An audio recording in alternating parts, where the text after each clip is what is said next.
We're alive, are we running circles, running around? Break down, chase the light, we're rolling but on the go. Running for my life. Feel alive. Running for my life.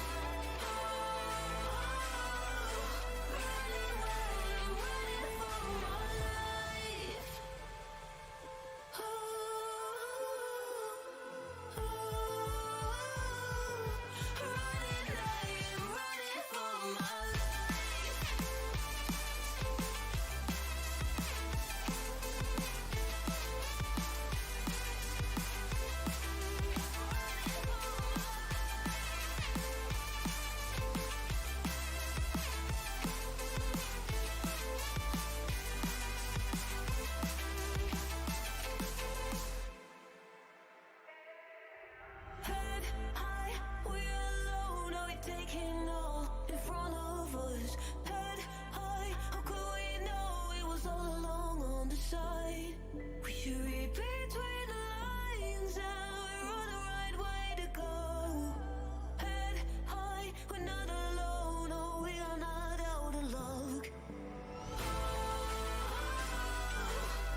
Welcome everyone to NSE Summer Splat. It is the finals day. This is Conroe and I'm here with Pat, and you can see both of us on the screen right now. So hello everyone. Hey, welcome in, Pat.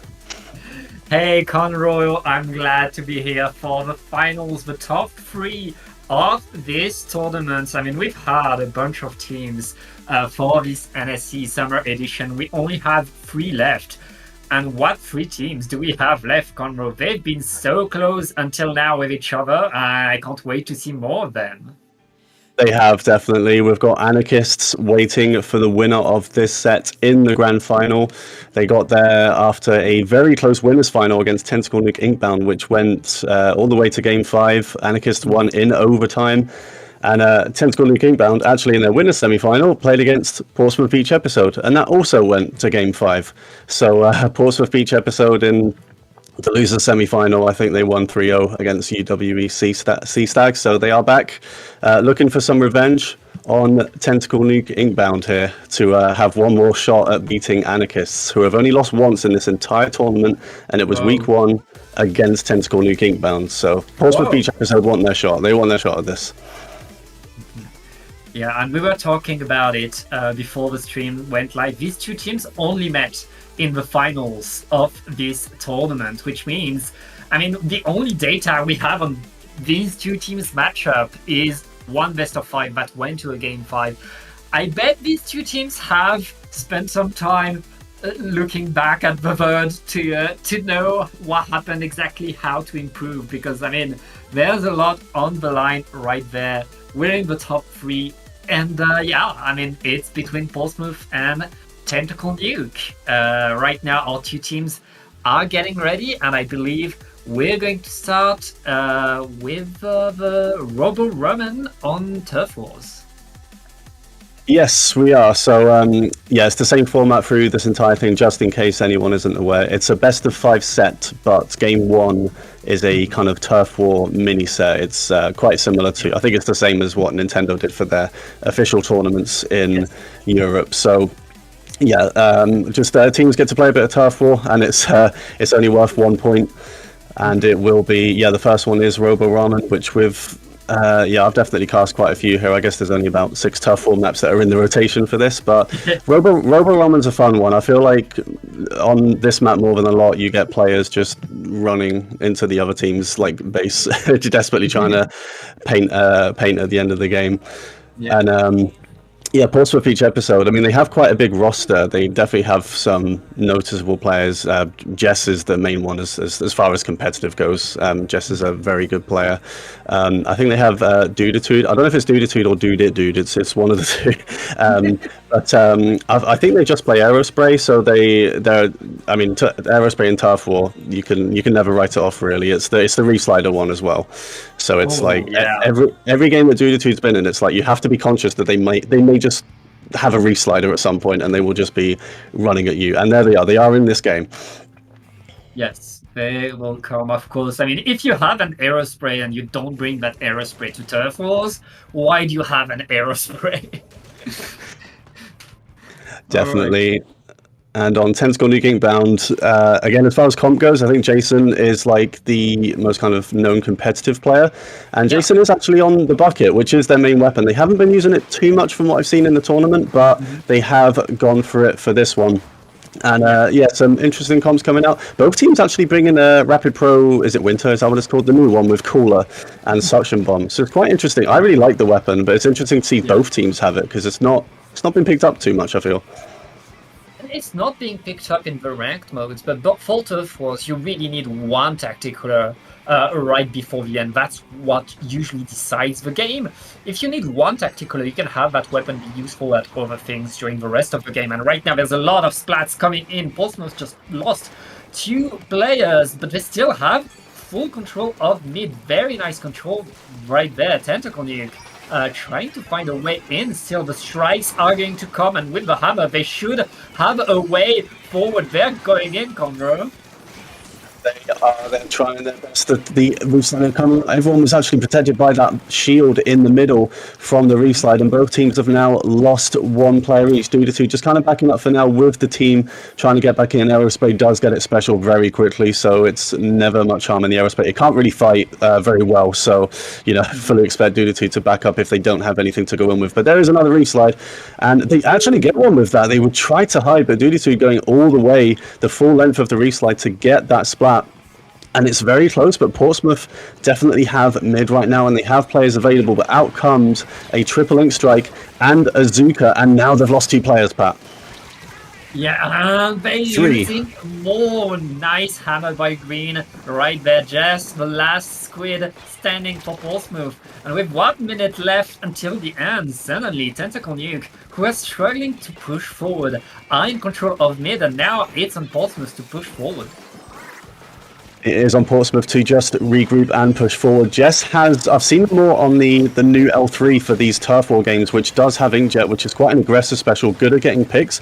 They are actually on the Neo Splash for this, so not quite as much kind of killing power from that. But the splats do come out for Portsmouth Beach episode. 2 down now for Tentacle Nuke Inbound, and J-Blast is going in with the splash, trying to get something. They have support from the tent, but they do go down in the meantime. And is the tent going to be able to get anything? They were so close to a splat there. They got so much damage on, but they got nothing. So many splats coming out. Portsmouth Beach episode of lost 2. It's going to come down to the last 30. It's all about whoever gets splats in this moment.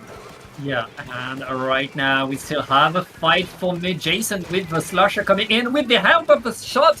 Right now it's 2 down on Portsmouth. J-Blast trying to maintain some turf, maintain some presence in the opponent spawn. Right now, very nice, well played, and the strikes are going to help Paint as well. Huge moves. I mean, Portsmouth has been on top of this map for the whole game, it feels. From this view, it looks like Portsmouth, and it is 21%. Wow, that was very convincing in the end. They went 2 players down with about 20 seconds left, so I was thinking that might be it, but I think Jess just did a lot of work on Tentacle Nuke Inkbound side of the map with the strikes coming out from both Jess and Jason at the very end there. But Portsmouth able to just cover plenty of the map in the end, the 21%. So advantage them in the Turf War mini set, 1 more for them, and they will have the first point in the overall set. Yeah, it felt like Tentacle Nuke were trying to have a slower play, trying to establish themselves in control. But when on the other side there's an Aerospray spamming reef sliders, holding a position is not going to help you that much, and especially in Turf Wars where you want to cover the whole map. It slowed them down a bit too much, which means now they get to pick the next map control. Yes, they do. So they have, well, you can see here 5 options basically: Hagglefish, Mahi, Umami, Humpback Pump Track, or Ship Shape Cargo.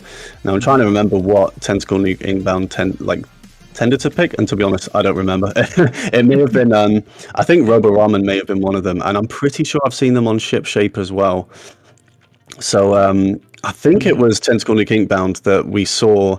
It was actually last week against Anarchists, and I think it was them. They had a really convincing game against Anarchist Turf War on Ship Shape. They were just set up so well. Like, the players knew when to sit, they knew who to put just top mid, and they just didn't move. They didn't push up, they didn't overextend, they just maintained mid. It's going to be embarrassing if it wasn't Tentacle Nuke Inkbound, but from what I remember it was. So they are a very coordinated team. I can definitely say that from what I've seen from Tentacle Nuke Inkbound throughout this tournament. So yeah, they're not going to go down without a fight here. This should be a very good set. Yeah, and it's going to be on Umami Runes, Conroe. A map that is quite similar to Robo Roman in terms of the dynamic you have in Turf Wars, which is you have that point where you can completely lock the other team if you're able to get that tiny hallway outside. Basically, you can either go next to the round thing, the snipe, or you have to drop to the side, kind of to your death if the other team is in control. So it's the kind of maps where you kind of play like zones where you try to keep the other team from getting to mid at all cost. Yeah, that's definitely like from the games I've seen and commentated on, because I've seen this map quite a lot. That's definitely how it tends to be played. It's normally quite cagey at the start, not many splats coming out, and then everyone just goes in with their specials. Like there'll be a Trizuka. I'm pretty sure Tentacle Nuke Inkbound have a mini player. I don't know if they're playing today. I don't know if these players will be swapping around at all. But that is it. Normally, that has been their big kind of like just get in player, because the mini that it's the new one with Zuka, so it just charges Zuka so quickly, and it's a really good special to help get in. And of course, it has beacons, which on a map like this as well, it's just so much like you just get in so much faster, get back in so much faster. Yeah. But we're going to go into Turf War Game 2. Tentacle Nuke Inkbound, one game down. So yeah, have they changed anything? Are they going to bring any different weapons here? Well, that's the big question. I feel like Tentacle Nuke were really dominated in that first game, and they should probably try to tweak a few things. They're not changing weapons, though. I guess they'll have to change their dynamic, their coordination, going on to Umami Runes.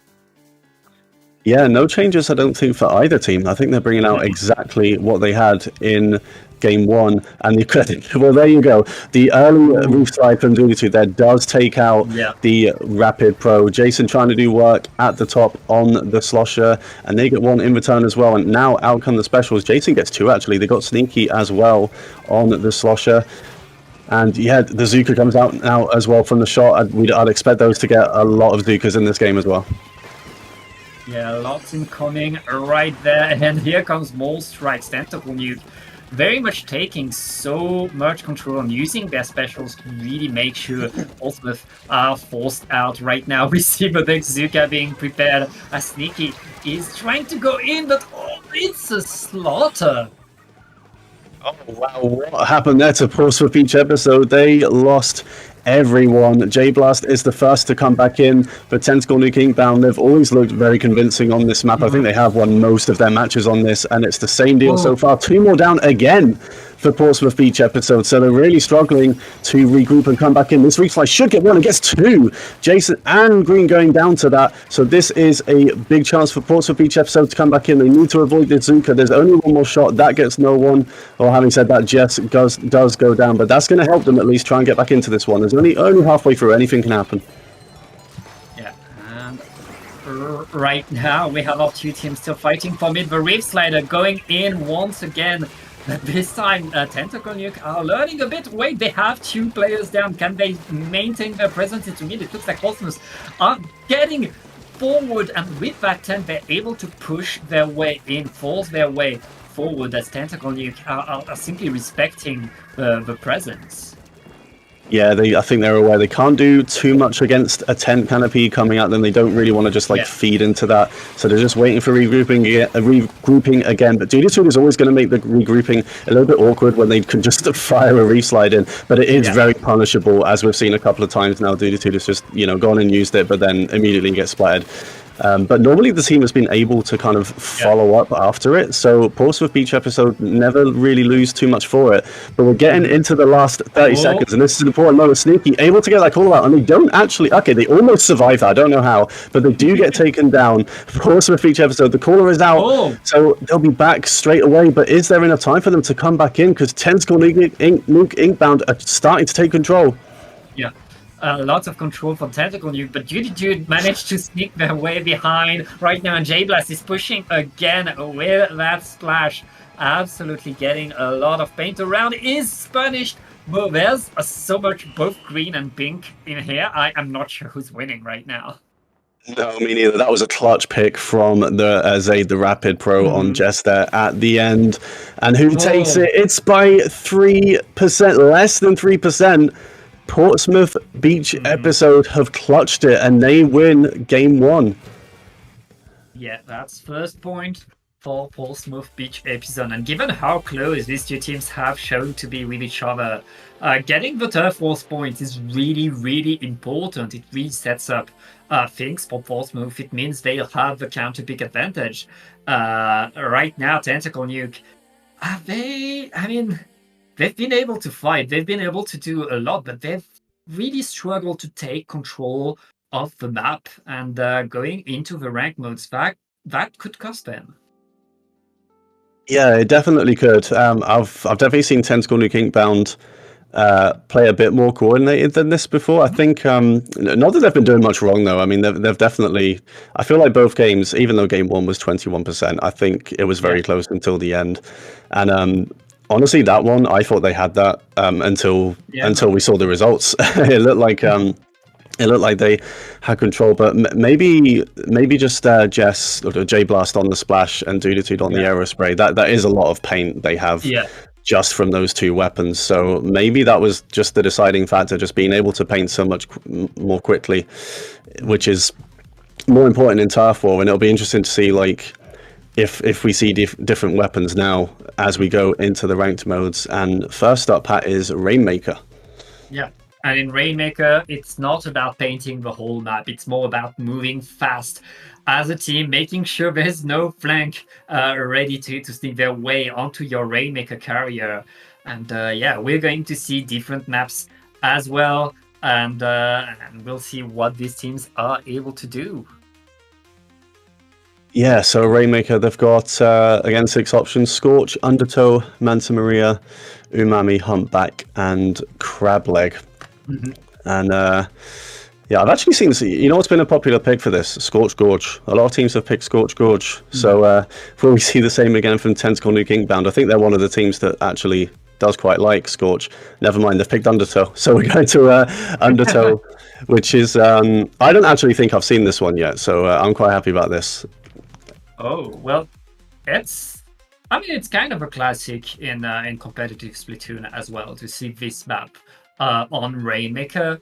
I really like very much the choice that you have with the Rainmaker, and lots of players think that it's not a choice, that you have to go left. But if you want to make quick points, if you want to break the checkpoint very fast, going to the right, it's a very fast and easy option that can allow you to make a comeback quickly. Of course, if you want to go the distance, you might want to go to the left, but you need to defend the other checkpoint, otherwise you might have a very, very bad surprise.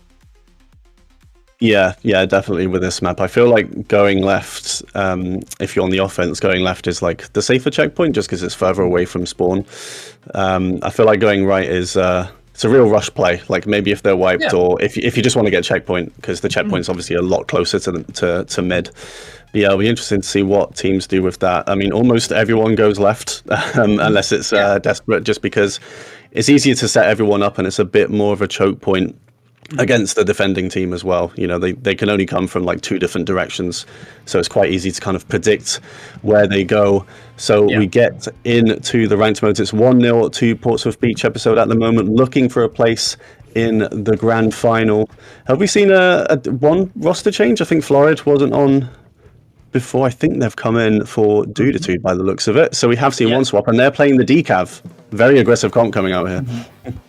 Yeah, the Decavitator paired with the Blaster, there's going to be a lot of AoE and a lot of damage on the side of Portsmouth. On the other side, we finally see that mini that you were talking about, Conroy. Yeah, we do. I was going to mention. I'm a little bit surprised it didn't come out in Turf War, because every time I've seen them in Turf War, I think 1496 has been on the mini, and it has been really helpful for their team. It won't be too much different in these modes, to be honest. It's still a really good weapon. It's got the beacon and a very fast Zuka, plenty of paint. So the Rainmaker shield has been burst, but no one's really taken too much initiative yet. The bubbler from the Decav going in, and 2 players down for Tentacle Nuke Inkbound. 3 players down. It's just the Rapid Pro who is getting chased by J-Blast, but again, Zay, that's 2 for 0 against J-Blast, trying to rush them down, and they just get that direct with the Rapid Pro, and that is so important for the team because they can now regroup, and the checkpoint isn't going to be too easy for Portsmouth Beach episode. Portsmouth right now waiting a little bit for the end of that Zuka and going in thanks to the tent and so much. They've had a lot of protection, but not enough to get the checkpoint yet. Tentacle still defending, but the Repop is coming instantly. J-Blast dancing around, getting the splatter. Ooh, nice play! Yeah, Jess went for just a couple of splashes initially, but they did turn around and at least get the checkpoint. And, you know, even though the push is kind of over, getting the checkpoint is just so important because you don't have to you don't have to spend like a bunch of time getting the checkpoint and then going after that. And now they have the option to just push it right if they can, just to get some more points. Yeah, and despite the fact that Tentacle was defending there. They were able to pierce the checkpoint. Now, if Tentacle Nuke make a mistake, as you said, this checkpoint is far from spawn. They could get in there very fast, but here comes the break on the side of Tentacle Nuke inbound, who are now able to probably get the reap-up. They could get the lead here. They could. Pause just got deleted by that Zuka. I think they were so close to tactical as well. But J-Blast is cleaning up. That is a full wipeout on the side of Tentacle Nuke Inbound. So they get the lead. It's not a very big one, but they do have the lead for now. Yeah, can Portsmouth Beach episode make a comeback? We're only halfway through. 47 on this map is not very big, so I can definitely see them. Well, you could definitely see either team getting more points than they have at this point. We're going to see J-Blast quite a lot on the custom blaster, just trying to get in and get some splats. But Portsmouth are struggling here. That's just coming out so aggressively, Tentacle Nuke Inbound. Jason again going in and just getting splats. So, yeah, they're not playing Slosher anymore. I think they've switched to Splash, and they just seem to be just running in and getting things forward. There goes another one. They get taken out by a teammate. But yeah, it's just a lot of pressure on Portsmouth Beach episode. They can't get too much going at the moment. Yeah, Tentacle Nuke inbound, maintaining the pressure. The Rainmaker is going to reset, get back into mid, but look at that. Everybody from Tentacle are around that Rainmaker, ready to be there for the pop, and with 2 players down onto Portsmouth, Tentacle, they're getting a huge push right here. There's no checkpoint, they're coming in. They have a Zuka. I don't know where that 10 got taken out, but they do know Zuka, and the Rainmaker is just going forward with the Ultra Stamp. Nice coordination with that, and now it's 2v2. The push not necessarily over yet. Jason very close to the Crab Tank. They do have Crab. They're going to go for points, but they just get deleted again by Tabriz Zuka, who does get a second one as well. So I think that's going to be the end of the push, but that is 12 points from KO Pat. That's going to be a lot harder for Portsmouth to overtake. Yeah. Yeah, Portsmouth, they need the big push, and they only have 1 minute left right now. Tentacle Nuke, they know all they need to do is maintain a fight into mid, not let any momentum come on the side of Portsmouth, and especially since they have beacons all around the map right now, that's going to be a good time for them. As I said, that 3 players down, I hope these beacons are in place.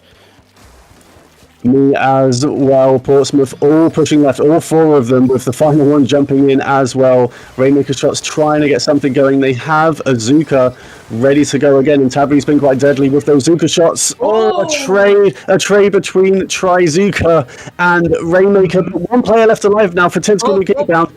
It's 2. Oh, they go down as well. So it's still. I think Portsmouth have got 1 more chance here. They're 2 players down themselves. They have to keep that Rainmaker now. They cannot get taken out by anything. Tabby comes back, jumps back in with the tent, trying to use that shield to make something happen. Jason is flanking around. If they can get this pick, that could be game. Jason gets it in a trade. Do they have time? No, they don't. It's a wipeout. Wow. Wow, what an end to that game. Yeah, great game right there by Tentacle Nuke inbound. I mean, that 1 push that they got so far in was so dangerous, and then it was about playing off of that lead. I mean, that final push by Portsmouth was so dangerous, but still, Tentacle Nuke, knowing what they needed to do, knowing that all they needed to do was keep their lead, knew that they could simply keep the bombs forward, have the Zuka ready, and that worked for them. Yeah, it was a very good push from Tentacle Nuke inbound to 12. A little bit scary at the end, but Jason taking... they just went for it. They risked it. They dropped it. They dropped down to the ground floor straight away, going for a flank, and they were just about able to get it. It was pretty much a trade in the end, but it just spelled curtains at the end because there was about 5 seconds left, and Portsmouth just didn't have the players available. But yeah, well done to Tentacle Nuke inbound, getting themselves on the board. There isn't going to be a sweep in this round. 1-1, and Portsmouth Beach episode have the choice of map for what I think is going to be... yeah, it's going to be Clan Blitz, the next one. Oh yeah, Clan Blitz. We're going back to a mode where you have to paint the whole map, so that could be a nice treat for Portsmouth Beach episode. And they don't waste a single second, Conroe. They instantly lock in Inkblot Art Academy. Yeah, they may have a plan. They may have a plan for this one. I mean, I think it was Dudatute who swapped out for Florida, I think, who was on the decav. And honestly, I feel like both of those weapons could work here. Maybe they'll bring both of them in, I'm not sure. Because, I mean, the aerospray, the reslide is always just going to be dangerous to people who aren't paying attention to it. And you can definitely, on this map, just drive straight up that ramp to where the basket is. Decav, besides being just a good main weapon in general, it does have big bubbler, and that's just... for attacking the basket, it's just so good for slowing the defending team down. You can just stay in the bubble if you've got clams, and you'll be able to get at least a few of them in. Yeah, well, I can see that Duty is staying on the bench. We'll see more of Florid with that decav, as you said. I mean, a bubbler under the basket is always such an asset. You have the super jump spot, you have the protection, you can simply clams into the basket and make so many points so fast. And on this map where it can be rough to get under the basket, bubbler is very much something you want.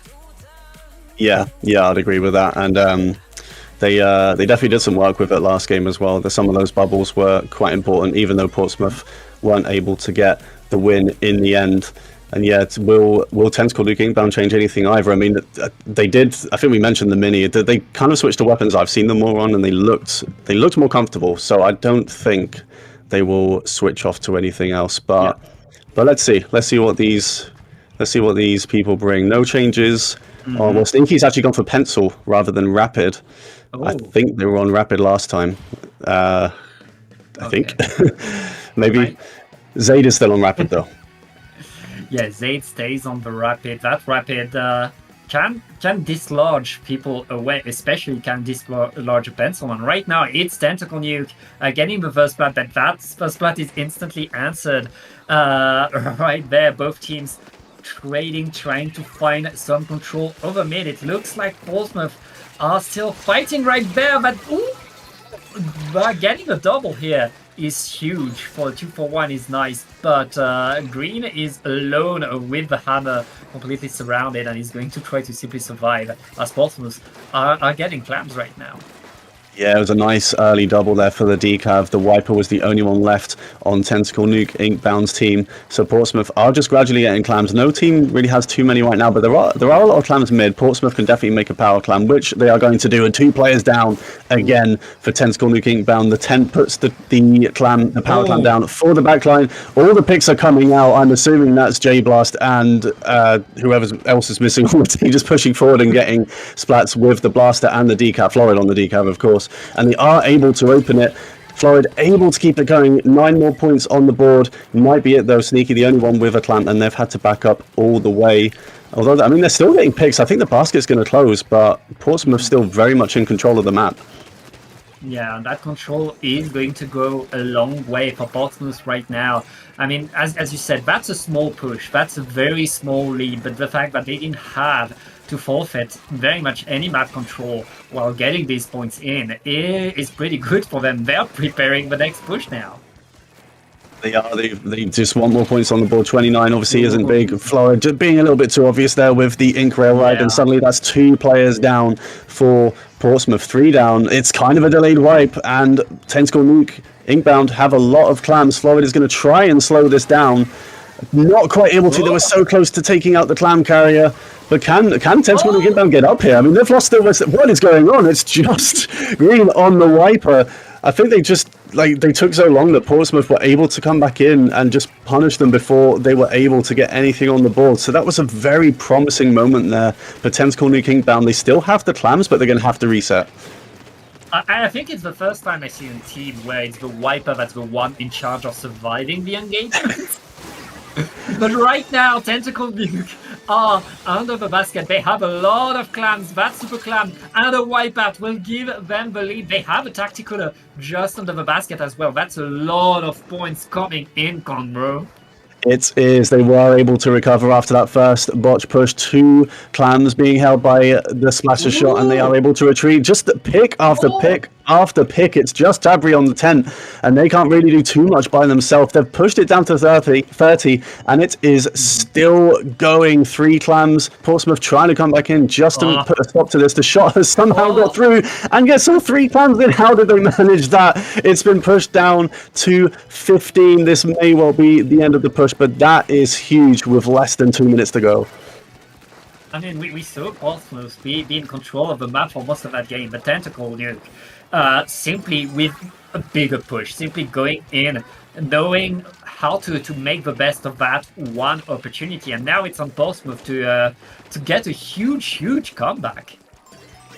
It is. I mean, they definitely have the capability to do that, especially when Flora can do that on the decaf. They have the big bubbler ready, the Zuka. They all just have to live through this, but sadly, the decaf can't. Tentacle Nuke Inbound did lose a player there as well, but it's more on Portsmouth at this point. These players have to stay alive. They have to collect clams, and they have to get the picks on Tentacle Nuke Inbound because they have quite a big push to make if they are going to take the lead in this game. Tabri with the 10 trying to go in. They've got the Zuka online, just waiting for the right moment to use it. Out comes the big bubbler as well, not quite able to get anything for that. The ultra stamp just deletes that straight away, and they've lost 2 players. They've lost the pencil and the 10, and now the decav as well. Tentacle Nuke Inkbound in control again. That's a delayed wipe with 30 seconds left in the game. Tentacle Nuke right now dancing around the map. They know they only need to keep some paint around, and that should be theirs right there. Lots of clams for Tentacle Nuke as Portsmouth are trying to get back in, but they know they don't have much time. It's a bit too hasty. Wow, the Zuka, the decaf, I don't know how they survived all that, but they did. But they're in so much trouble, and they do get taken out. We're going to go into overtime. They do have a power clan, Portsmouth, so overtime will start. The caller is out. Crab tank coming out from Jason, just trying to defend. They still don't have too many clams on them, Portsmouth, but first goal is just opening that basket, and they're really running out of time. They're basically just going to have to rush it with the 10. But Tentacle Nuke Inbound are all over them on defense here. 2 players down. They are just going to run down the clock, and Tentacle Nuke Inbound, from that one huge push they had, they go 2-1 up. 1 game away from grand finals. I mean, Turf Wars looked pretty grim for Tentacle Nuke Inkbound, but right now they are going stronger and stronger, and their ability to simply get that one big push that gives them the victory very much decides all of these games. Yeah, definitely. I think Rainmaker was fairly similar. They only really had 2 big pushes. The first one was for the checkpoint, and then the next one was for the 12 points. And yeah, they did all this. It was one. They opened the basket once, didn't they? And they just pushed it down to 15 on a very slow, just gradual push. Portsmouth just constantly losing players to something. Just Tentacle Nuke Inkbound just doing a really good job of constantly clearing them out. But on defense, they were very impressive as well. Just the fact that Portsmouth weren't able to open the basket again, they just coordinated it so well, and Portsmouth just couldn't get in.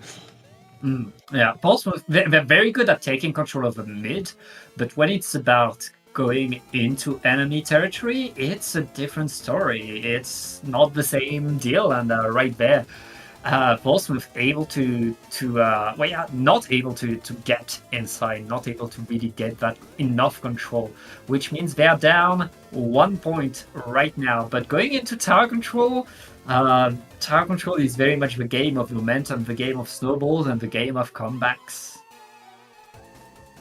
Yeah, it is. And Tentacle Nuke Inkbound would know that better than anyone. I think after Game 5 against Anarchists last week, which did finish on tower control, Hagglefish, and Anarchist won in overtime. That's the only reason Tentacle Nuke Inkbound are here, rather than straight into Grands.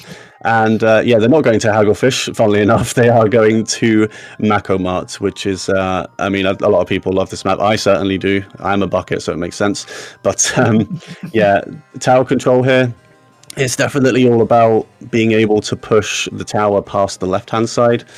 When you're on offense, it's a bit of a block to get over, because the defending team, they have the advantage there. The attacking team, they have to use their resources properly to kind of get past there. But once they're past there, it can be very difficult for the defending team. Yeah, and one thing to note, one player that we need to talk about before this game, Conroe, is J-Blast. Because J-Blast on Mako GC is good. Tentacle Nuke, they're going to need to have 2 players on J-Blast at all times. Yeah, I think they will as well. I mean, the blaster is just so devastating on this map in tower control.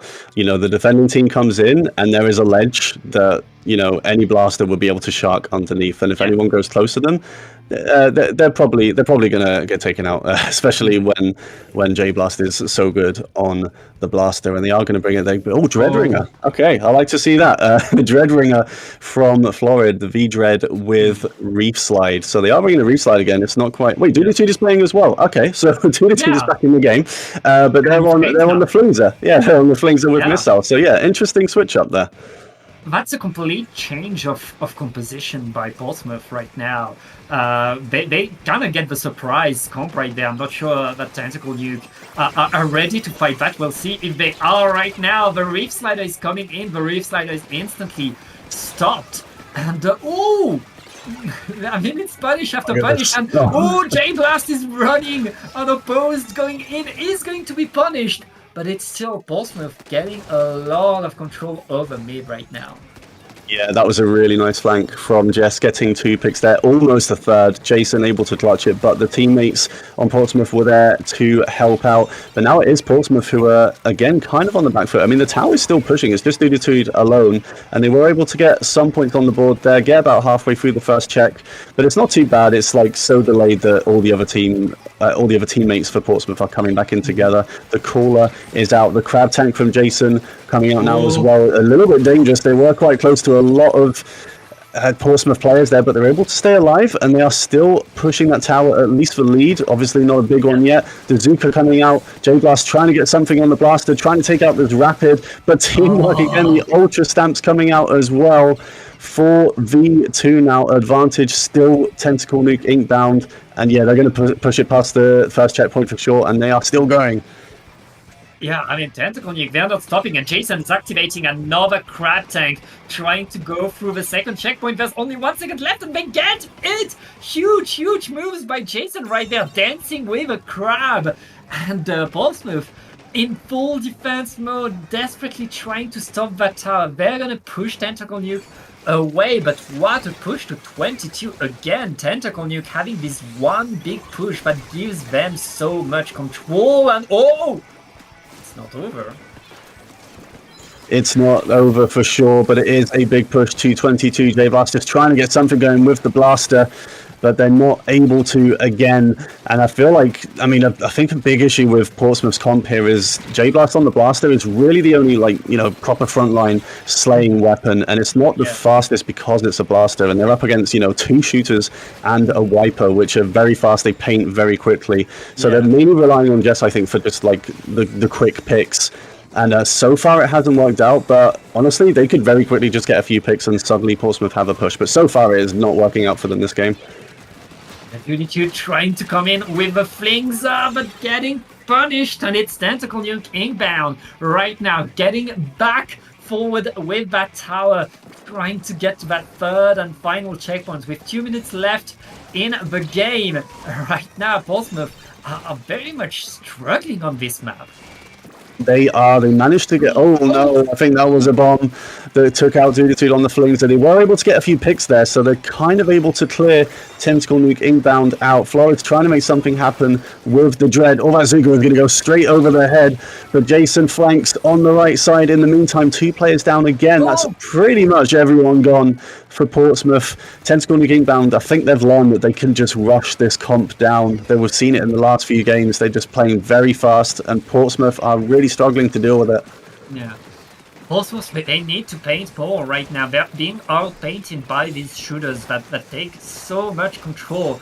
And Tentacle Nuke, I'm happy to keep the tower on that side of the map, happy to get into more fights. And with these fights, Sneaky is forced out. He's going to activate the Tacticooler, but with 1 minute left, it's been Tentacle Nuke Inkbound this whole game, Conbro.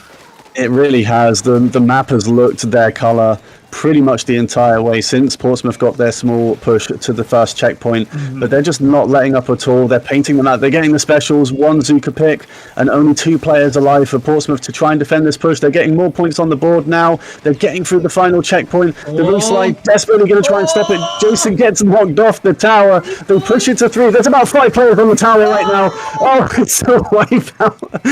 Tentacle Nuke, Inkbound lose everyone. I'm really hoping Duty 2 just rolled over everyone. I wasn't quite able to see because there were so many players, but they were the last player standing. 20 seconds left. Oh, and they've done that, and they've disconnected. There is not going to be a replay at this point. Portsmouth have to overtake 3 points with 3 players left. That's looking pretty rough for Portsmouth right now, and it's, I mean, they're winning the fight. Wait, they're winning the fight. It's only Green with the wiper to the side to delay them. First checkpoint is broken, and they get the splat on the rapid. Portsmouth with the... They're going, but I mean, there's so much you can do. Yeah, there is. Wow, they look quite promising with 3 people there. They were doing okay. They were getting quite a few splats on the board, but yeah, it was definitely always going to be difficult there. I mean, the wiper when the wiper was the last one standing for Tentacle Nuke Inkbound, they literally just stayed on left stack. They didn't even have to approach the Dread and the Blaster because they have just about enough range and they have the Torp. They'll just happily sit there and throw torps at the tower. They've only got 3 players. That would have been some comeback. That probably would have been the best comeback I've ever seen in my life. And they did give it a go. But yeah, credit to Tentacle Nuke Inkbound for, I think it was decided early on. They were just in control for so long in that game, Pat. Yeah, I mean, we saw Tentacle Nuke Inkbound getting better and better throughout this set. At first, in Turf Wars, they were struggling, and then they got faster and faster, stronger and stronger. Right now, on tower control, it was full control for Tentacle Nuke Inkbound, who are now going into grand finals with a 3-2-1. Yes, they are. They're in the grand finals against Anarchists. Tentacle Nuke Inkbound versus Anarchists for the 5th time in this tournament, Pat. Would you believe it? They three matches together in Swiss, and of course the winners' final, which was Game 5. It did go to Game 5, so we'd love to see a close one again in the grand final. Yeah, we'll take a short break so we can set up the lobby, and we'll be right back.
Welcome back, everyone, to NSE Summer Splat Finals Day. And here we are, Pat. It is time for the grand final between Anarchists and Tentacle Nuke Inkbound. Should be a good one.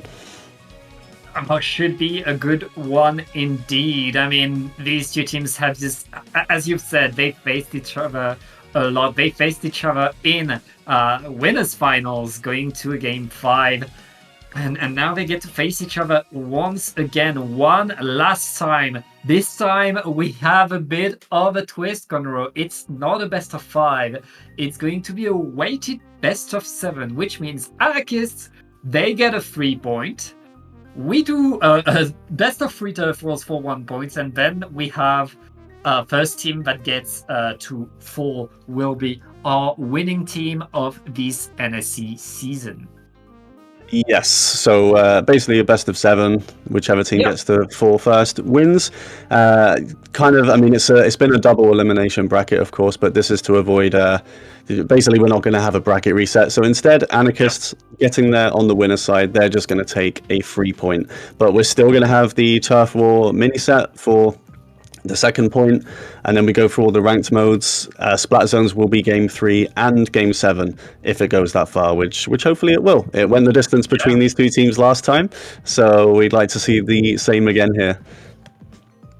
Yeah, exactly. We've seen a lot, and right now I hope Tentacle Nuke got a bit better on their Turf Wars game, because if they were to go into the ranked modes down 2 points, that would be pretty rough for them.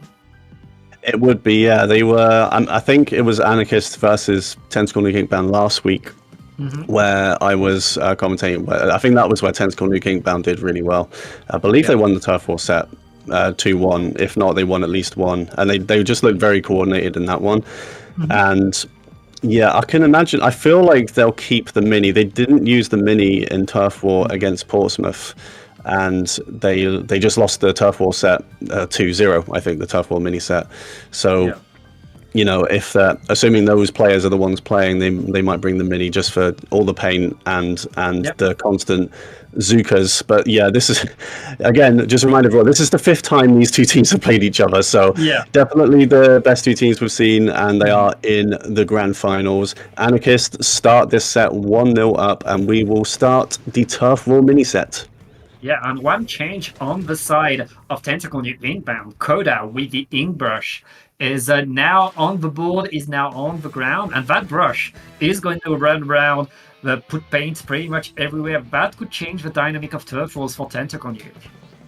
It can, yeah. I believe Coda was playing last week, and they weren't in the set we just saw. But yeah, they've been quite dangerous on this brush. They know how to use it. Just run around. You don't need ink to swim through, and just cause such be so annoying to the other team. Just constantly going for flanks and getting in their face. You know, just running around, ideally without getting splattered. But yeah, it is once again Robo Ramen. Game 1, we're seeing Rhythm with the Ultra Stamp for Anarchist, trying to get something going. Snipes and Nebula. I mean, for Nebula it makes sense because Nautilus is their best weapon by far, and but Snipes is actually playing a Splatling as well. I don't think I've ever quite seen this combo. Snipes has switched between various weapons for Turf War at least. Yeah, they're the one that's gone for mini. There isn't actually a mini coming out for Tentacle Nuke in this game, and Nebula is getting straight into a dangerous position with the Nautilus and Snipes' Zuka. That's 3 players down for Anarchists, for Tentacle Nuke, sorry, so Anarchists are going to take control. I mean, Snipes is dangerous, whatever weapon you put in his hands, and right now you can see why. Now, all of Tentacle Nuke are coming back into mid, are fighting their way forward, and Anarchists are a bit slower, letting them get in. The Zuka is going to get a trade only, but the Nautilus is still here to punish left and right. But, I mean, the Anarchists are getting control, but Tentacle Nuke are fighting them well right now. Yeah, Anarchists seem to be getting more picks, but they're not quite able to fully wipe Tentacle Nuke inbound, which means they're not able to, push onto the other team's side, which in Turf War, all it's going to take is a wipeout or a few picks. But now they're starting to get somewhere. Rhythm needs to survive this whale, and just about does. They kept getting chipped by that, but they do survive, and Tentacle Nuke inbound are constantly losing players here. Out comes the Ultra Stamp again. Coda is going to drop and try and get something going with this brush. I'll be surprised if they didn't see Coda running around. Nebula was on that, and Coda not quite able to get anything going with the brush. Ultra Stamp coming out for Tentacle Nuke, trying to get something going. Okay, they've lost Nebula at least, so that is 4v3 for now. Coda trying to just run away from the wiper, but not quite able to get away in time. And Anarchist, I mean, that's pretty solid. I think if they just maintain mid at this point, they've got so many options to keep mid. I think they'll have this one in the bag. Yeah, it's looking pretty nice for them right now. They're winning the fights, getting more and more with 20 seconds left. They have so much orange. Green is forced out, and the Coda is constantly countered. I mean, right there, these double splatlings that are going so fast all around the map are so good at punishing everything, and Snipes activating and one last Zuka before the last second. I think that's an easy game for Anarchists. Yeah, there's no question about that. 32% in that one. That was 1,000 points of difference, Conrad. Oh, 1,000 points difference, yeah. I always look at the percent. I forget they actually tell you the points underneath as well. Yeah. But yeah, that's a lot of paint right there. That's 1,000 points. That's about, 7 reef slides on aerospray, that is. So it's a lot of the map. But yeah, Anarchists, I think Tentacle Nuke just really struggled with the comp they were up against there. Yeah. Obviously, they're good players as well, but Mini and Nautilus, I think it pretty much outranges 3 of the things that Tentacle Nuke brought to that. So, the Rapid Pro was the only thing that had any more range, but you're just facing so many Zukas, and they've got beacons so they can quickly jump back in. So yeah, Anarchists making a statement there in the first game. They want to stay on top as they have throughout this entire tournament. Yeah, I mean, when you have a brush and a wiper on your team, your goal is to move forward. Your goal is to run forward with your main weapons. But on the other side, with a Mini and a Nautilus, shutting that down is very much target practice, because all you need to do is track these players that are moving a bit fast, but you have the tools to do exactly that. Right there, Anarchists got the better comp, the comp that completely countered what Tentacle Nuke Inkbounds were doing. Now Tentacle Nuke Inkbounds, they have a choice. Do they try to bring the same thing and simply do it faster, try to get the surprise, or do they change a little bit the weapons that they play? Yeah, they do have the options. Do they change anything or not? I think they they'll change something from the last set, of course, because Coda is playing now, and I believe they're just a brush player. Yeah. They've always played in brush, and it is their best weapon, so why would you switch off that? I think Jason is normally the one to switch more than the other players, at least. We've seen him on Bucket, we've seen him on Splash, so they can definitely play both. Maybe they'd want to switch to Bucket just for the extra range that has compared to the shooters they play. I'm not sure if Bucket would be the best into a really good Nautilus and a really good Mini if Snipes stays on it. But it is quite good at killing, Slosher. So, that is an option for them as well. So yeah, we'll have to see. I think we do have a map already, don't we, for this one? Umami. Yes. Umami again. I mean, it has been the pick for Tentacle Nuke. We've seen the same maps for Turf Wars between these two sets right there, which has been Robo Roman going into Umami. I guess that's the maps these teams want to play on. Yeah, and even though they did lose the one against Portsmouth, I did mention before that game, they seem to have a plan here normally. Yeah. And I believe they won here against Anarchists. They, I do remember it. They just, they're on top pretty much the entire game. Just waiting to go in with the specials. They didn't really play too aggressive until the specials came out, like the Ultra Stamp, Triple Link Strike, and Zuka. This was definitely where they had Mini, and they had got about 10 Zukas in the game, it felt like, or something like that. And they were quite accurate with it. They always got at least one person. Yeah. So I'd like to see some coordination like that again from Tentacle Nuke Inkbound as we get into game 2 of Turf War. Yes, let's get right in the game. And right now, it looks like there is no real change on the side of the Anarchist. And it's also about the same for Tentacle Nuke Inkbound. So we'll see. Maybe, I mean, on this map, maybe they'll have a bit more ways to sneak their way in. And let's see how these two teams are able to fare in the first fight.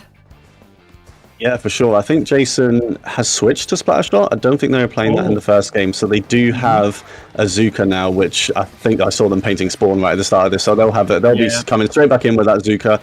1 shot, 2 shots. Is the third one going to get anyone? I don't think it did. But Anarchists have lost a player elsewhere. Coda gets taken out by Snipes, who is taking an aggressive position with the mini and takes out Green as well. And Snipes is going to push on that right side. The beacon's coming out from the mini as well, getting used by the team. And yeah, once again, Anarchists are the team kind of taking control of mid here. Yeah, very nice control by the Anarchists, but Tentacle Nuke are still right there now. They need to dodge that Zuka before they can push. They're able to do so. Surviving that is so important right there. We're past the first minute in the game, and Tentacle Nuke are pushing in, trying to force Snipes to move away, but Snipes is still there, dancing, not really caring. And the Anarchists are maintaining the fight on. Ooh, nice hammer. Wow.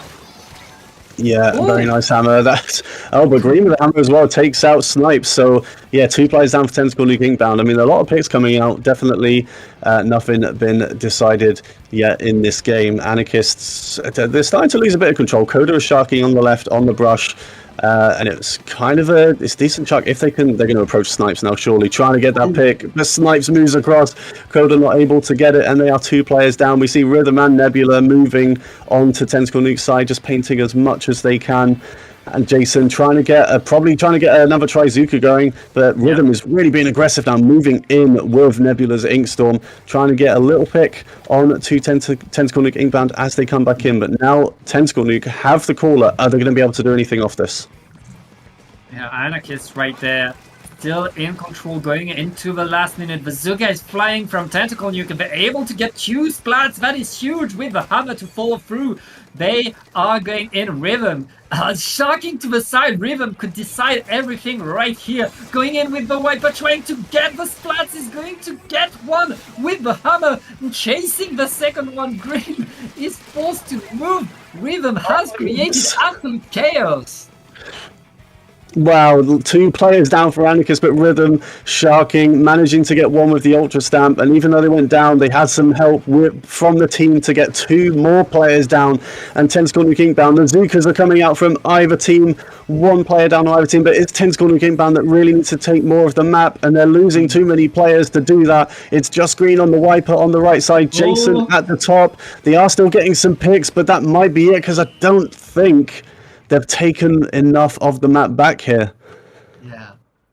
I feel like in the end, Tentacle Nuke were able to get back to mid, but they were too busy fighting their way forward to really paint around. And that's going to be the second Turf Wars going to the Anarchists, which means they're up 2-0 in this grand finals, Conroe. They are, and it's a very tough place to come back from now. For Tentacle Nuke Inkbound. Of course, it is first to 4 now, not 3, so they can afford 1 more loss, but they probably won't want to go 3-0 down in this grand final. But yeah, it was still a very close game, I think. I mean, the shark from Rhythm was very clutch. It was a very good decision from them to shark and just wait for all of Tentacle Nuke Inkbound to go past them before going in, and it completely disrupted Tentacle Nuke's momentum that they got from the 2 picks. And yeah, I think that was decisive in just making sure Anarchists could cleanly come back in with enough time to win that one. Yeah, incredible play, incredible shark, winning the game right there, which means the Anarchists are up 2-0, 1 point for coming on the winner's side, 1 point for the Turf Wars. But now, Conroe, we're done with the shenanigans. It's time for the rank modes. Yeah, I like that. Just call them mode shenanigans. Just call it that for now. Into the 2-4. Touch shenanigans. But yeah, we are going to go to the ranked modes. So yeah, as we said at the start, Splat Zones is the only one we might potentially see twice, I believe, because it's game 3, and then it will be game 7 if we get that far. Tentacle Nuke Inkbound, of course, it's all counter picks, so they do have the choice of map for this, and it's a very important decision coming out here because they absolutely need to get themselves on the board in the next game. Yeah, huge points right there by the Anarchists. We're waiting on the counter pick from Tentacle Nuke Inkbound. We haven't seen them on zones yet today. I just noticed that's the one mode we haven't seen yet. No, we haven't actually, because it was going to be game 5 in the losers final, so of course we didn't get that far. So yeah, I mean, they definitely have enough kind of painting weapons on their team to be able to handle it. Of course, Anarchists have as well so far. But it is Mahi Resort that they've picked, and they have picked this one before. Again, I think this is quite a common pick for them. So they must have a game plan going into this one. Whether that's going to mean a change of comp or a change of roster, not sure, but we'll have to see. They definitely need to do something to break down what has been a very solid Anarchist team. Yeah, I mean, Tentacle Nuke Inkbound right now, they need to change their pace. They need to match up the firepower that Anarchist is giving them. And every time we saw Tentacle Nuke get some control, win a few fights, Anarchists were able to come back stronger, push them away again, and they had lots of control. Now though, it's no longer turf. We might see different weapons. Given the map mode, I wouldn't be surprised to see Snipes come onto the pencil. Yeah, we've definitely seen Snipes move more move more to what Snipes is known more for playing when it comes to the ranked modes. They do switch up a little bit. I think they've played a bow at some point. They've played pencil. They've played rapid pro. Bow might be a turf pick now that I think about it. But yeah, I'd imagine here either just a pencil or a rapid pro. They have been playing with a zap as well though, so maybe if I think they had a zap in the game just then, so if they like zap, then maybe they won't, unless they want a double caller, of course, which isn't the worst thing in the world. Caller is just that good. But yeah, we'll have to see what they go with for this one. Yeah, anything is possible right now. Tentacle Nuke Inkbound still trying to get a point on the board. The Anarchists looking so strong, very solid right now, going into Mahi Resort. Map mode that has become a classic of comp platoon. I think this map mode is the most balanced, well made for competitive Splatoon. I am so glad we get to see this map and this mode together. Oh yeah, me too. Mahi Zones is one of my favorites as well, for sure. I loved it before the change as well in Splatoon 1 back then, back when the map was very different. But yeah, Splat Zones in Splatoon 3, Mahi Resort, I think is really good as well. So as we go into Game 3 in the Grand Final, Anarchists 2-0 up. Tentacle Nuke Inkbound really need to get a point on the board. They won't be completely out of it if they lose this one, but you know, they'll really be up against it. Let's see what they bring to the table in Splat Zone's Mahi Resort. And what is Snipes? There you go. Snipes is on the Winter Pro. Rhythm on the Slosher as well, which they have played before. Jason on the Stamper. Okay. Oh. And it's Tentacle Nuke Inkbound's turn to bring the mini this time. So we have a bit of a match in terms of these two teams. I'm so glad to see Jason on the Stamper. That Stamper will give them a lot more range and more ways to fight off the Anarchists, who are now more of a range disadvantage. Yeah, it started much better for them already. 2 players down. Nebula went first, and everyone's gone pretty much except Snipes now. They have had a bit of a change. I think Coda the Brush is no longer playing, and I think Zayd has come in on the Mini. They have a Mini and a Rapid Pro as well, and of course 2 swords. So it is a pretty big mix-up of comp here, and so far it's really been working. They've already pushed past 60 and now past 50. They have lost 2 players for now, but so have Anarchists, so they might be able to keep this going. Nebula's alive. Now they're up against an Ultra Stamp. Are they going to be able to take that out? Trying. Neither one is going down at the moment. The Ultra Stamp just retreats. The throw. The throw gets Rhythm on the bucket. Wow, this could be a KO. They've lost 3 players. What a turnaround this has been. What? Tentacle Nuke inbound after getting pummeled in turf are taking full control of the map and are simply doing everything perfectly, not stopping there, just one tick. And Wow. what was that? Okay, so tip to the people of Tentacle Nuke inbound, if you want to win in turf wars, just imagine that there's a square in the middle of the map, and that's it, you win. There you go. Imagine there's a square and bring two swords, and there you go. Bring two swords to the fight. Yeah, I wasn't. I'm not sure how many times Jason's picked Stamper. They might have. They've clearly been practicing on it because that went so well for them. The mini as well, bringing all of that extra paint, and of course the Rapid Pro for the caller. Yeah, not really sure what happened to Anarchists. I mean, I can see the Stamper for sure definitely working better against the comps that Anarchists have been bringing. So smart choice if that was the case. If that was a specific pick against this comp, like I think a Stamper will do better here, and it did. It definitely did. This is an open map that favors extra range and team coordination, and right there, Tentacle Nuke inbound, they brought exactly that. They had the mid-range weapon to slightly outrange Anarchists, and they perfectly took every fight, coordinated together every single time Anarchists were going in. Every time they got a splat, there was a counter splat on the other side. Tentacle Nuke stayed on top of every fight, and right there got a huge point on the board, which means we are now 2-1, still in favor of the Anarchists, but this is looking much closer than it was 3 minutes ago, Conro. Yes, it does. 2-1 definitely feels better than being 3-0 down. So, yeah, Tentacle Nuke inbound. Maybe they've figured something out here as we go into the ranked modes. That was a big change in comp and a slight change in roster as well. And yeah, I do think it worked better against the comp that Anarchist was bringing. Stamper, it has quite a lot of range, as most people that have faced the Stamper know. You don't expect it, and then suddenly you're miles away and you get hit for 70 damage. So, yeah, against Nebula, that was probably more helpful as well, along with the mini with just endless Zukas and the Rapid Pro as well. So I believe game 4, I guess we'll call it, will be Rainmaker, and Anarchists have picked Scorch Gorge. Yeah, Scorch Gorge, very much a classic of Rainmaker.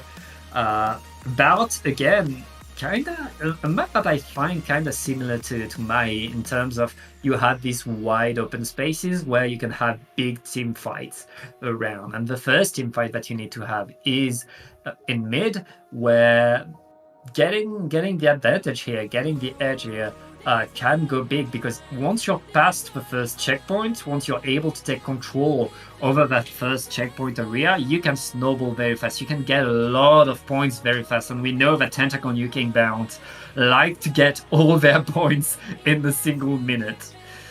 But yes, funny you say that, actually, because these two did play here last week.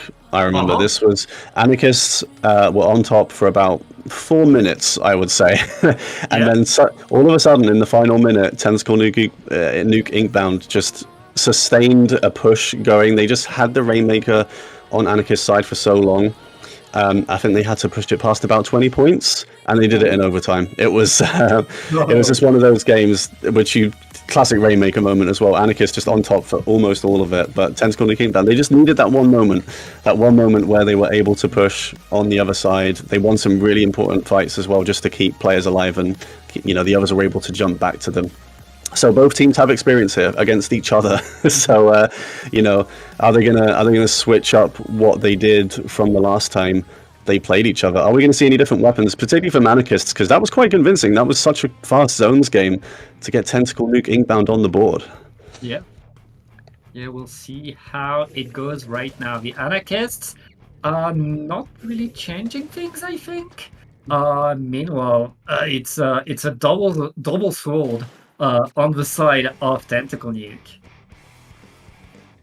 Yeah, no changes, I don't think, on the roster for Tentacle Nuke. I think the only difference on the other side is shots. They've got rid of the bucket, so now it's a splatter shot and a wiper. So that should be quite a few Trizukas coming out from them. Probably more Trizukas, though, from Tentacle Nuke as far as paint goes. And there is the first one. They do lose Jason on the Stamper, and the Zuka not quite able to get anyone. Green is in a bit of trouble on the wiper. But Jason, I think they were cornered. They were able to jump back in quite quickly, trying to shark for something here. They've spotted Jason over there for sure. Yeah. The Mini just holding on to the left. In comes the Ultra Stamp, and here comes the Rainmaker as well, getting a pick. Oh, I can hear another Ultra Stamp, but are they still alive? I don't think they are. They're behind them somewhere, but that is an early checkpoint for Anarchist. Yeah. Oh my goodness, what happened? So Jason's alive with the sword. A lot of picks. I think it's just going to be a checkpoint for now. Oh. Well, it's not. still in control right now. They're pushing forward, and Rhythm trying to find the way in. They don't have the specials yet to push in, and they lose the Rainmaker. The Zuka will maybe try to create some space, as Nebula is going in with the Nautilus, getting one splat. The Rainmaker was not popped though, and all of Anarchists are pushed away. I think that's the end of the push. 48. It's a nice opening, but it's certainly not the winning lead. No, it's definitely a decent push just to get past the checkpoint and onto that side a little bit. But yeah, very aggressive plays from Nebula. They have absolutely no fear when they play Nautilus, as we're quite used to seeing. Oh. And it is a wipeout again on Tentacle Nuke Inkbound side. They may even take the grates with everyone gone. Snipes is going to go over the grates, which is a little bit faster, and they're going to have their own drink waiting for them. At the end of that, they threw the fridge over there from the Tacticaller, and they're going for more points, and they will get more points. Snipes is going ahead as Tentacle Nuke Inbound desperately try and defend this, but they've lost 2 players now, and it's just going to be more and more points. Snipes almost going all the way. It's 1 point. Oh, wait! And Raven is still here. They're going to get the reap up. It's not over. Oh. Now it is. Wow, that was almost a reverse of the game we've just seen on Zones Mahi. Anarchists, they're not going to make the same mistake twice that they made last week against Tentacle Nuking Bound. They're just going to say, you know what, we can be in control for 4 minutes, or we could just actually KO the thing and not give them the chance to take it back in overtime at the end. And that is exactly what they do. And they are now 3-1 up in the grand final. I mean, the Anarchists, like, what an explosive attack. Very simply going in more and more and more. Sneaking your way onto the wine point is one thing, but the whole team got there. The whole team got to that KO. There were the people to help them to get the rip up while they were getting the splats. I mean, Anarchists, as you said, took full control as they were scoring the points. Yeah, they did. It was just relentless, really. They never had a wipeout, and it was just constant specials as well. I think Snipes pushed it to 1, and the shield went up, but they still just had an Ultra Stamp ready to go. And Tentacle Nuke Inkbound just not quite able to coordinate coming out of spawn together. It can be quite it can be quite easy to panic. It's very difficult to kind of coordinate back together in Rainmaker. It's so easy to just get snowballed coming out of spawn, because you want to stop them, but if you also need to come back in together. So it's like, what do you do, especially on that map, because you've got no room. You don't really have any room out of spawn. You have your spawn armor, but once that's gone, you pretty much have to make a play. Yeah, and that means it's now match points, tournament points, season point for the Anarchists, who are going in fast, who are getting so much Tentacle Nuke Inkbound, need to get their counterpick, their final counterpick of the day, and it's going to be Barnacle time for the Clan Blitz game.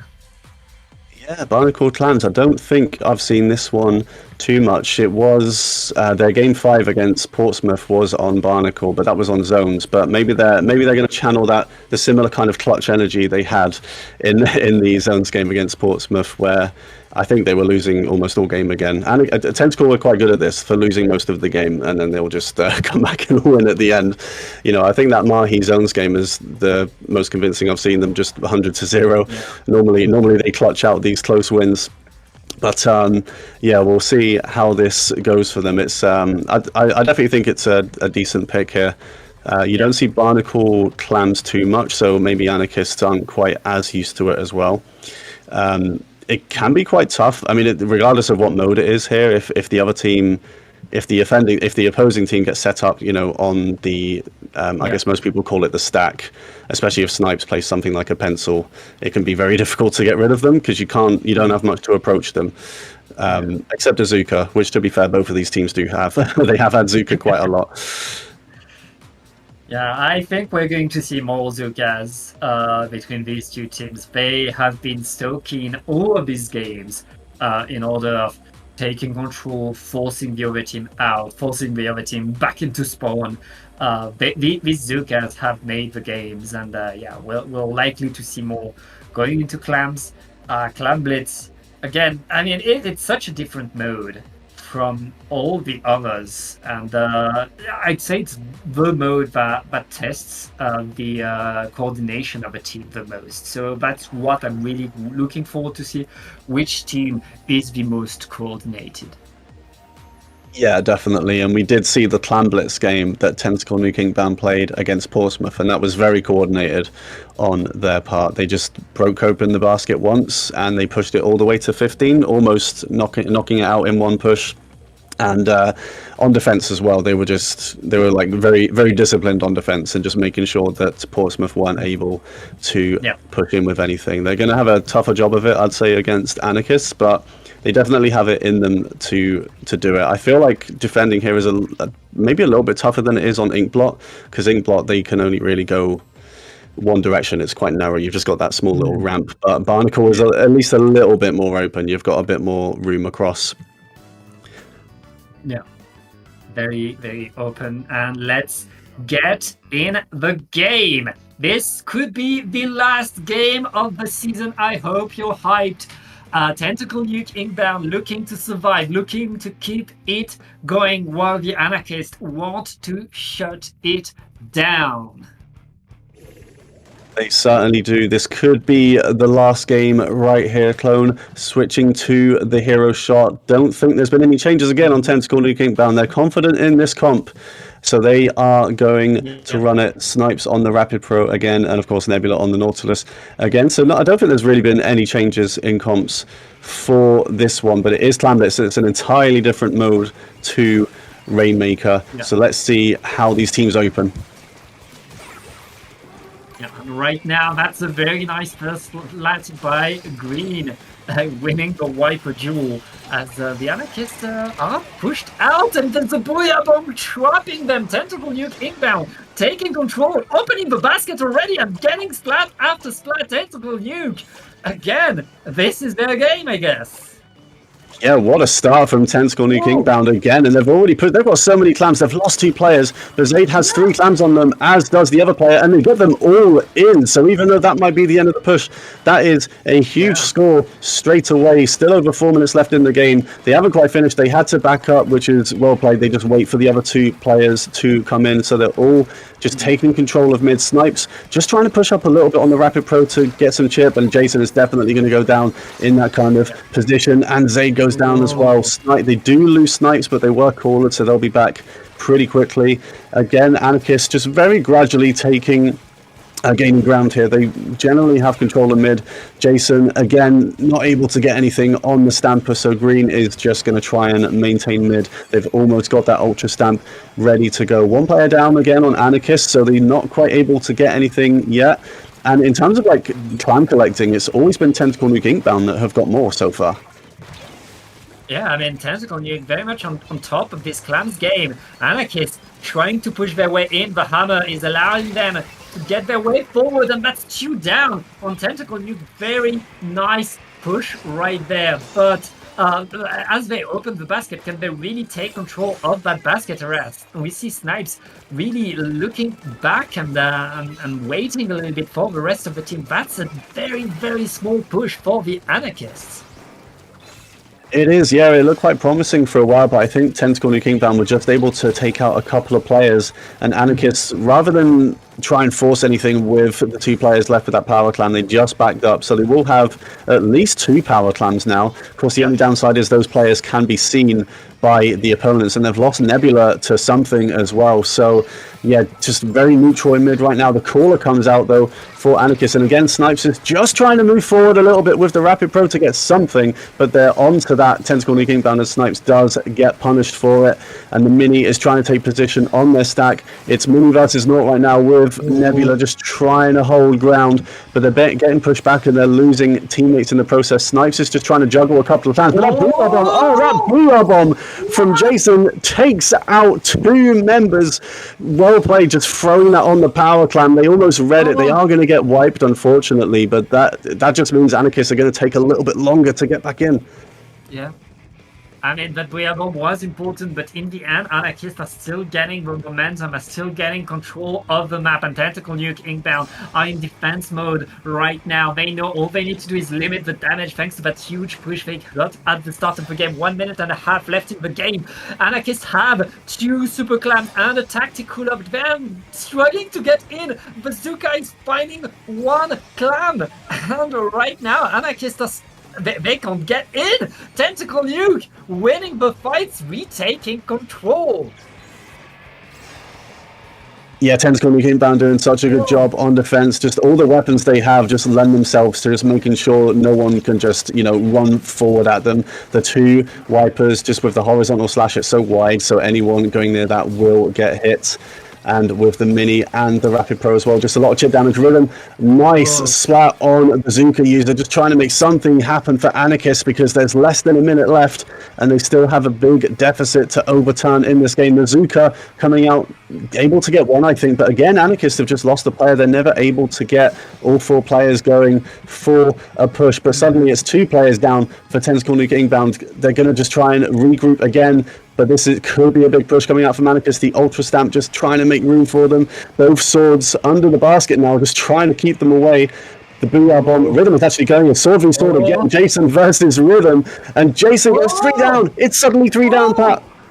The green is behind everybody with the wiper maintaining some attention away. There's only 10 seconds left, which means it's the last push. The super clan is in. They only need 4 more clans to get the lead, but can they get these clans? They just need 1 more clan and they get it! Oh my goodness.